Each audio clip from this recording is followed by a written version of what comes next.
अब जैसे देखिए क्वेश्चन है जेड टेंस टू जेड, मतलब रियल टेंस टू वो इंटीजर टेंस टू इंटीजर है ना। X plus one, one one as well as onto, बिल्कुल सही है क्योंकि इसका ग्राफ भी हमें दिखता है और ये वन वन ऑन टू ही है।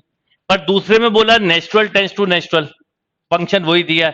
पहला नंबर जब वन रखते तो टू मिलता, टू रखते तो थ्री मिलता, थ्री रखते तो फोर मिलता, फोर रखते तो फाइव मिलता। तो इसका मतलब ये वन वन तो है बट ऑन टू नहीं है क्योंकि एक इमेज नहीं मिल रही। तो क्या बोलोगे आप? But not on two. तो दोनों करेक्ट है। तो statement is C is a right answer, C correct होगा। अब ये एक प्रॉपर्टी बेस्ड है, जेड इनवर्स का bar, Z bar inverse, this is right. Z into Z bar inverse, ये भी करेक्ट है। दोनों ही करेक्ट है, तो करेक्ट आंसर बोथ। कहीं कंफ्यूजन है तो आप जेड को चाहो तो आयोटा ले लो, आपके सारे कंफ्यूजन मिल जाएंगे। जेड को टू मान लो तो मिल जाएंगे, ये आपके ऊपर है। Consider the following statement in respect of the arbitrary complex number Z. The difference of Z and it conjugate is an imaginary number. देखो पहले तो जेड होता है मान लो एक्स प्लस आयोटा वाई और जेड बार होता है। अब इसका जब डिफरेंस निकालोगे तो बिल्कुल इमेजिनरी मिलेगा, ये सही है। और अगर सम करोगे तो रियल मिलेगा, ये भी सही है। तो दोनों कैसे हैं? सही है statement. What is the modulus of, तो इसका मॉड और इसका मॉड, आयोटा का मॉड वन ही होता है तो इसका भी वन होगा। बिना सॉल्व करे बता सकते थे मॉड का रिजल्ट कभी नेगेटिव वैसे भी नहीं होता। क्या है अगला question? If one root of 5x square plus 26x plus k equal to 0 is reciprocal of the other, तो ट्रिपल अल्फा और एक 1 upon alpha this equal to k by 5। तो के कितना हो गया? 5। के क्या हो गया? 5। देखिए क्या बोला, in how many ways can a team of 5 player be selected from 8 players. तो has not included a particular player, एक को लेना ही नहीं है तो कितने कर दो? 7। और कितने लेना है? 5। तो 7c, तो 7 6 बाय 2 कितना आ गया बेटा? 21। देखते चलना आप लोग। अब देखिए कितना प्यारा क्वेश्चन है, what is the coefficient of the middle term. पहले बताइए दिया क्या है? ये 1 प्लस 2x का स्क्वायर है तो ये पावर 10 हो गई। मिडिल टर्म मतलब 10 बाय 2 5, 6 टर्म होगा, 5 प्लस 1, तो सीधा सीधा क्या लिखोगे? 10c5 इंटू 2 का power 5।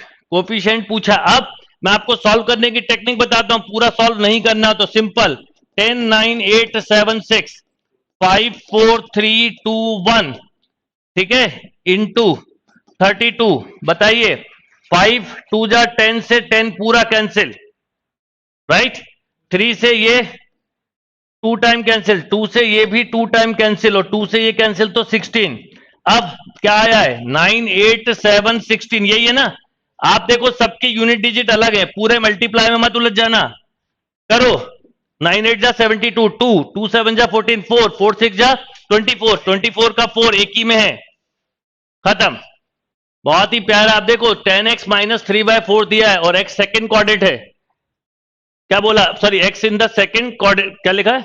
And x in the second, ये 4 नहीं होगा ना, second quadrant. Then what is the value of sine x into cos x। अब सेकेंड क्वाड्रेंट में बताओ साइन क्या होता है और कॉस, तो आपको आंसर क्या मिलेगा? निगेटिव। ये दो आंसर खत्म। और बड़ा सिंपल है, 10 दिया तो ये साइन हो गया 3/5, ये हो गया -4/5, तो बोलो -12/25। अब देखिए ये 70, ये 7 मतलब 210 है, ये 300 है, ठीक है। ये निगेटिव ये पॉजिटिव, तो आंसर निगेटिव आना तय है। तो आंसर निगेटिव कौन सा है? ये तो हो नहीं सकता इतना छोटा, ये भी नहीं, तो बचा क्या? बाकी तो वैसे सिंपल है, ये कितना -2, ये कितना 2, तो आंसर इज, मतलब आपसे वैल्यू तक पूछी गई है।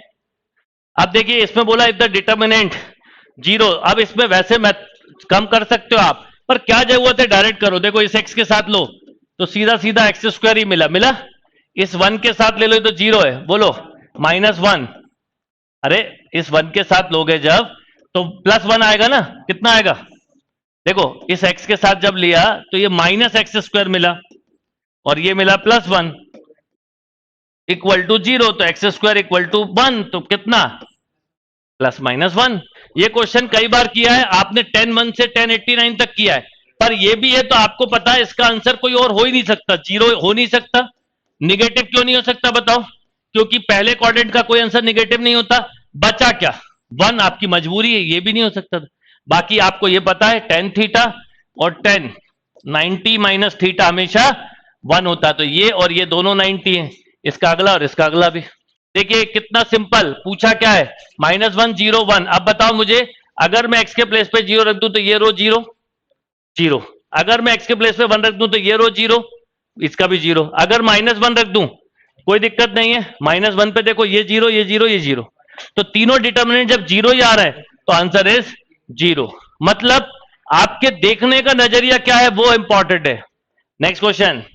अब देखिए ये π/6 दिया हुआ है, बड़ा सिंपल है, आपको पता है sign inverse x plus cos inverse x π/2 होता है, तो आप चाहो तो कॉस इनवर्स x को π/2 माइनस साइन इनवर्स x लिख सकते हो, तो 2 sine inverse x equal to π/6 minus plus π/2। अरे बेटा कॉस इनवर्स x क्या लिख सकते थे,